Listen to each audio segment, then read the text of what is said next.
Γεια και χαρά σε όλους και καλώς ήρθατε σε ένα ακόμα βίντεο ναυτικού περιεχομένου.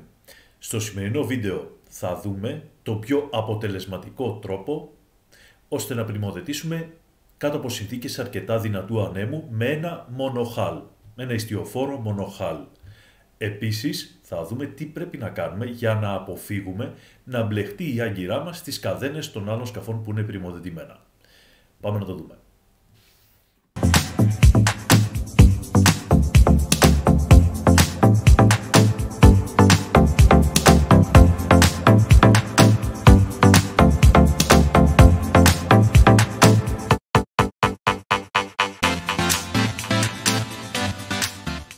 Εδώ είμαστε λοιπόν με το μικρό μας το σκαφάκι, ένα Bavaria 34 και πλησιάζουμε και το πρώτο πράγμα που κάνουμε είναι να πλησιάσουμε, να προσεγγίσουμε στη θέση στην οποία θέλουμε να πάμε, η οποία είναι εδώ, ώστε να συνειδητοποιήσουμε την ευθυγράμμιση που πρέπει να κρατήσουμε με τη θέση μας.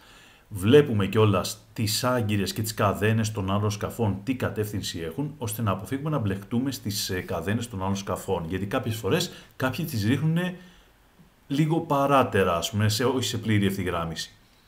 Επίσης, συνειδητοποιούμε τι κατεύθυνση έχει ο αέρας. Στη συγκεκριμένη περίπτωση που κάνουμε εδώ την άσκηση, ο αέρας έχει κατεύθυνση από την πλώρη και λίγο από πλώρα μας δεξιά. Δηλαδή έρχεται από αυτήν εδώ την κατεύθυνση όταν πάμε να δέσουμε. Κάνουμε λοιπόν αυτήν εδώ τη μανούβρα, πάμε μπροστά στη θέση μας και γυρνάμε και φεύγουμε να απομακρυνθούμε. Έτσι λοιπόν, όπως είπαμε, διατηρούμε την ευθυγράμμιση στο σκάφος και με τον ίδιο τρόπο που φεύγουμε, με τον ίδιο ακριβώς τρόπο αλλά ανάποδα θα προσεγγίσουμε. Και έτσι καθορίζουμε και το σημείο που θα ρίξουμε την καδένα μας, την άγκυρά μας, το οποίο έχουμε αποφασίσει ότι είναι σε αυτήν εδώ την ευθυγράμμιση αυτού εδώ του προβλήτα. Σε άλλες περιπτώσεις βάζουμε άλλα σημάδια. Γενικά, καλό είναι να βάζετε σημάδια για να μην μπερδεύεστε, γιατί πολλές φορές όταν ερχόμαστε ανάποδα στο σημείο που έχουμε αποφασίσει, δεν καταλαβαίνουμε ακριβώς την απόσταση και αυτό έχει σαν αποτέλεσμα είτε να ρίχνουμε πολύ λίγη άγκυρα, είτε να ρίχνουμε πάρα πολύ και να ξεμένουμε από καδένα, κάτι το οποίο δεν είναι ευχάριστο. Και εδώ είμαστε στη συνέχεια, όπου απομακρυνόμαστε τη θέση μας και θα ξεκινήσουμε από αρκετά μακριά να κάνουμε το ανάποδα. Όσο περισσότερο χώρο έχουμε για να κάνουμε το ανάποδά μας, τόσο το καλύτερο. Γιατί θα μας δώσει την ευκαιρία, ειδικά με το δυνατό άνεμο, να κάνουμε διορθώσεις αναλόγως του αέρα που φυσάει. Ωραία.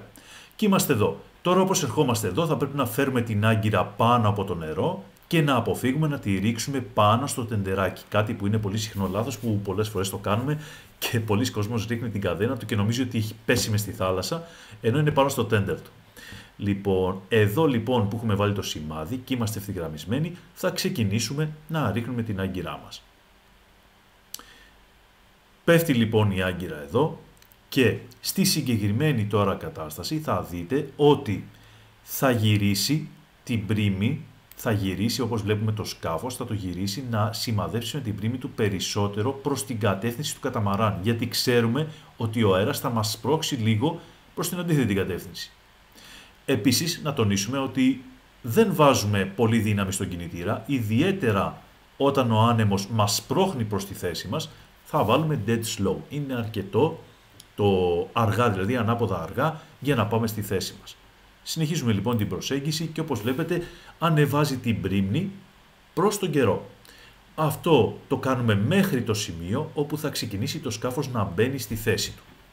Και όπως βλέπουμε εδώ, διατηρεί την πρίμνη πάνω στον καιρό, ρίχνει και την καδένα και με το που φτάσουμε κοντά στα σκάφη θα ευθυγραμμίσουμε όσο μπορούμε, γυρνάμε δηλαδή το σκάφος να ευθυγραμμιστεί με το σκάφος δίπλα μας και φυσικά σε αυτό ακριβώς το στάδιο δεν σταματάμε να ρίχνουμε την καδένα μας. Συνεχίζουμε να ρίχνουμε και κάνουμε και ανάποδα, αν χρειαστεί ρίχνουμε και μια καλή γκαζιά, να μπούμε καλά μέσα, να μπουν τα 2 τρίτα του σκάφους μέσα και μετά μπορούμε να σταματήσουμε, γιατί θέλουμε να αποφύγουμε να πλαγιάσει το σκάφος πάνω στις άλλες άγκυρες εδώ ή εδώ.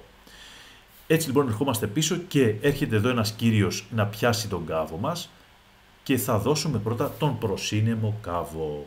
9 στις 10 περιπτώσεις θα δώσουμε τον προσύνεμο κάβο ώστε να κρατήσουμε την πρίμη μας ζυγισμένη στον καιρό και το σκάφος ζυγισμένο στην πριμάτσα που είναι στον καιρό και την άγκυρα που έχουμε ρίξει μπροστά. Τώρα εδώ προκειμένου να δώσουμε και τον άλλο μας κάβο. Είπαμε στον κύριο ότι δεν θα χρειαστούμε άλλη βοήθεια, γιατί το σκάφος έχει σχεδόν δεθεί. Δηλαδή, εφόσον δώσουμε την πριμάτσα που είναι προς τον καιρό, μετά το σκάφος είναι ζυγισμένο. Και μπορούμε με μια γκαζιά ανάποδα, όπως βλέπετε εδώ, και πάμε στην επόμενη φάση, όπου έχουμε δώσει εδώ την πριματσούλα μας και θα πάμε πίσω να δώσουμε και την άλλη. Έχει ήδη βγει έξω ένα άτομο, έχει πηδήξει έξω γιατί προσεγγίσαμε, και εδώ μόνο με μια γκαζιά ανάποδα ερχόμαστε πίσω. Έχουμε και τον μπαλονάκι να προστατεύσουμε και ξαναμπαίνει μέσα αφού έδωσε τον κάβο. Και μόνο γκαζιά ανάποδα, παίρνουμε τους κάβους, τους βιράρουμε να έρθουμε στην απόσταση που θέλουμε να κρατηθούμε από τον προβλήτα, και μετά, εφόσον έχουμε δώσει την απόσταση που θέλουμε από τον προβλήτα, που είναι αυτή εδώ, και ξέρουμε ότι είναι δεμένα τα σχοινιά μας, δεμένες οι πριμάτσες μας και ασφαλισμένες, πάμε μπροστά και βιράρουμε την άγκυρα. Τη βιράρουμε πάρα πολύ. Εγώ προσωπικά τη βιράρω πάρα πολύ και μετά τη λασκάρω λίγο για να τσεκάρω αν κρατάει η άγκυρά μας και είναι ικανή να μας κρατήσει με δυνατό αέρα, αν τύχει και έρθει από την πλώρη μας ο αέρας. Βλέπουμε λοιπόν εδώ ότι το σκάφος όντως δέθηκε με λίγο. Το δούμε λιγάκι εδώ ξανά. Το σκάφος έχει μια μικρή κλίση προς τα αριστερά, δηλαδή ρίξαμε λίγο προς τα αριστερά την καδένα μας, και καλό είναι να φροντίζουμε να τη ρίχνουμε όσο πιο ευθεία γίνεται για να αποφύγουμε ένα άλλο σκάφος να έρθει να ρίξει πάνω σε εμάς την αγκυρά του. Πάμε να δούμε τώρα στο επόμενο βίντεο.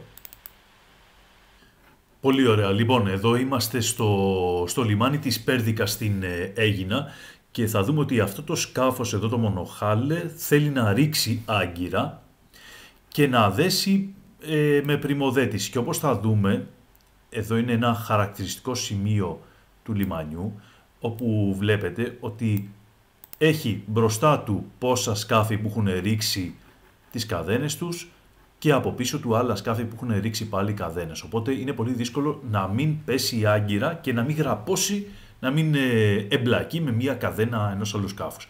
Τι κάνουμε λοιπόν σε αυτή την περίπτωση? Όπως θα δείτε, κάνει προς τα πίσω και μετά επανατοποθετεί το σκάφος ώστε να το βάλει, να βάλει την πλώρη ανάμεσα στις πλώρες των άλλων δύο σκαφών πολύ κοντά. Πάμε να το δούμε. Εδώ ακριβώς λοιπόν θα έρθει όσο πιο κοντά γίνεται στις πλώρες των άλλων σκαφών στο μέσον και ρίχνει την άγκυρά του εκεί που ξέρει ότι δεν υπάρχει καμία καδένα και κοντά στις πλώρες. Εδώ να πούμε μια μικρή λεπτομέρεια ότι το βάθος εδώ του λιμανιού είναι περίπου στα 5 μέτρα, οπότε θα πρέπει προτού να ξεκινήσουμε να κάνουμε ανάποδα, θα πρέπει να αφήσουμε γύρω στα 10 δευτερόλεπτα να δουλέψει ο εργάτης για να πιάσει πάτο η άγκυρα και μετά να ξεκινήσουμε το ανάποδά μας αργά. Έτσι θα ξέρουμε ότι δεν έχουμε σύρει καθόλου την καδένα μας κάτω, ούτε την άγκυρά μας, ώστε να γραπώσουμε κάποια άλλη καδένα. Έρχεται λοιπόν πίσω και πάρα πολύ αργά θα έρθει και ξέρει ότι η καδένα του θα απλωθεί ευθεία, χωρίς να εμπλακεί με κάποια άλλη άγκυρα.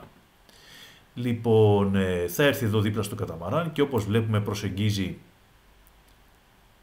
Και όπως βλέπουμε εδώ στο τελικό στάδιο της προσέγγισης έχει ανοιχτεί την πλατφόρμα, ελέγχει την απόσταση και αφήνει ένα άτομο να πηδήξει έξω. Πάρα πολύ σημαντικό, εδώ δεν κοιτάμε σχεδόν τίποτα άλλο εκτός από το να ελέγχουμε την απόσταση. Σταματάμε την άγκυρά μας εγκαίρως ώστε να μας κρατάει και ακόμα και αν δεν μας σταματήσει η άγκυρα, εμείς μπορούμε με πρόσω, κράτη, ανάποδα και ανάλογα του τι χρειάζεται το σκάφος να το κρατήσουμε σε μια σταθερή απόσταση ώστε να δώσουν μία-δύο πριμάτσες και να ζυγιστεί το σκάφος. Και μετά φυσικά όπως είπαμε και στο προηγούμενο βίντεο να βιράρουμε καλά την άγκυρά μας και να ισορροπήσουμε το σκάφος. Λοιπόν, αυτό ήταν το βίντεο για σήμερα. Ελπίζω να σας άρεσε η διαδικασία της πριμνοδέτησης με άγκυρα και να το βρήκατε χρήσιμο. Εάν θέλετε οποιοδήποτε σχόλιο, κάτω στα σχόλια του βίντεο παρακαλώ εδώ στο YouTube, και εάν θέλετε να δείτε κάποια άλλη μανούβρα ή έχετε κάποια ερώτηση, ευχαρίστως να το αναλύσουμε σε επόμενο βίντεο. Μέχρι τότε να είστε όλοι καλά. Γεια χαρά σε όλους.